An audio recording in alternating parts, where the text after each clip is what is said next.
Welcome back, horror fans, to the Weird Kid Horror Show. I am your host, the Weird Kid. Today we have Jordu Schell, a very super talented conceptual design artist for cinema.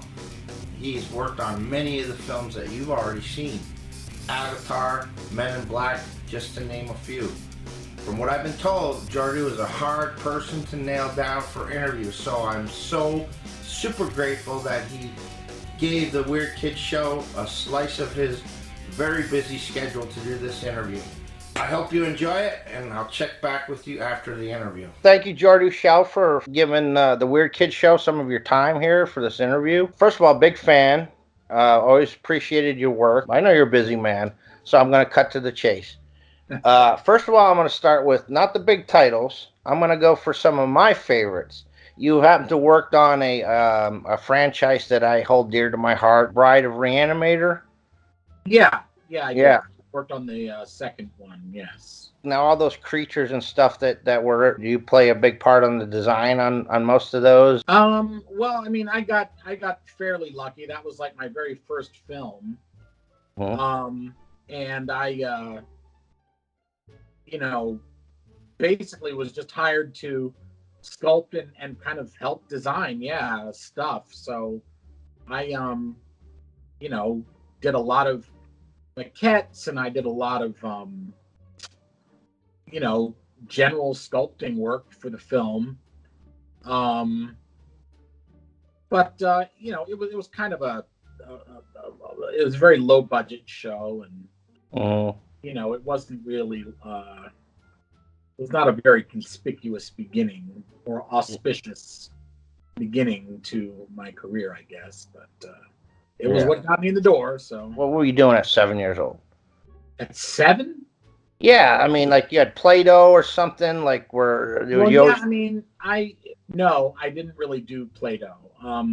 But I had my parents would get me plasticine clay. And that was kind of where I sort of discovered, what clay was really like, and that was very exciting. That was a great time. I mean, I grew up on a steady diet of the creature double feature movies and the like. And I think initially I was really afraid of the monsters I saw on screen, and that eventually changed to being fascinated by them and wanting to recreate them and that sort of thing. You've worked with the biggest name, James Cameron. I mean, Avatar. Yeah. I've read somewhere that not only did you do work for him, but basically you set up your studio in his kitchen.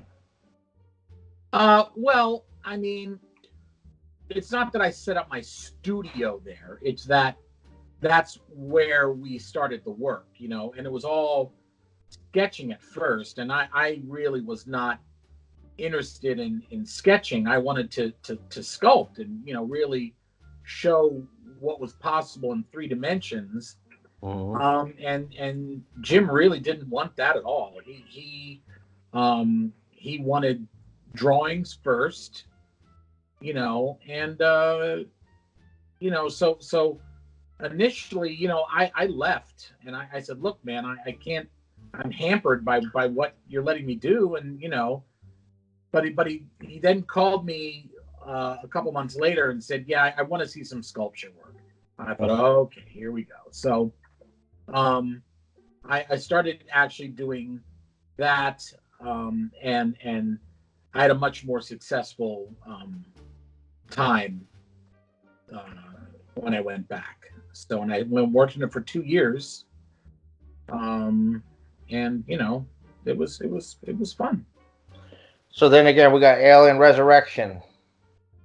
Well, that one I designed a lot for. I designed most of the stuff in the film, and Baby, what a total piece of shit that is. I sorry, I don't know if you like that one. Anyway, do you do a diorama with all the Giger elements in it, or do you just do the monster itself? Like, cause that's, I mean, Well, I mean, I did so many maquettes on that show. I probably did more maquettes on that than any movie I worked on, and I thought I had done a lot of stuff for Men in Black, but the Alien Resurrection was like I did dozens and dozens and dozens and dozens and dozens of iterations, and designs for the film, the movie, uh, but you know, ultimately, you know, it was just whatever. I don't know. I yeah. don't know what to tell you, man. I think it has its place, you know. I didn't think it was a bad. I didn't think it was. I mean, it was kind of all over the place. In the dumpster, that's its place. Sorry. As you know now, like probably when you were starting in all this versus now, there are so many schools out there, and there's all these hungry students out there that are just so eager to get out there. And what would you tell them? What kind of attitude do they need to survive in the business that you're in? Well, that's actually a really interesting question. I don't know if I've ever been asked that quite that way before. I think you have to have a tremendous ability to bounce back. You know, it's not even in the realm of being as difficult as acting, but you know, it's every bit as full of rejection in terms of your artistic vision, you know, and that can really crush some people. That can be an incredibly difficult thing to accept about this industry. That it's just like shockingly unfair, like shocking. Sometimes you can't even believe some of the things that happen, and you've just got to sort of deal with it. You know, it's just the way it is. One thing that does make it as exciting as hell is that when the phone rings, you never know who's on the other end. You can pick it up and it can be James Cameron. You can pick it up, it can be Steven Spielberg's assistant, because it's never going to be Steven himself. Even James Cameron called me himself. I don't think Steven Spielberg picks up a phone anymore. But I think the thing that is endlessly addictive about it is just you never know what opportunity you're going to get. Now, I'm pretty confident that I'm never going to get the opportunity that Brian Froud did on The Dark Crystal, or that Giger did on Alien, or, you know, any number of famous films and situations that were just like manna from heaven for an artist. But, you know, ultimately, that's what keeps me in it. You know, because there is an exciting element to it, you know, because you don't really know what's going to happen from one moment to the next. You just don't. And there's something uniquely thrilling about that. That's awesome. Yep, that sounds really exciting. Yeah, it's the unknown, and like you say, you just never know who's going to call.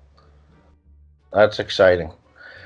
Jordu, I appreciate it so much, sir, for your time. Hope maybe, I don't know, 6 months to a year from now, if we could maybe check back in on you. Absolutely. All right, I appreciate it. All right, man. Bye-bye. Welcome back, guys. I hope you enjoyed that. I myself really enjoy those little stories about the behind the scenes of a production. Why is he hiding? Is he in the witness protection program or something? Okay. You know what? That's right. I'm sorry. That's my fault. I apologize. I should have said something, but hey, chalk it up to growing pains. It's still a good interview, though, right? I'm going to put in the description a link to Jordu's store.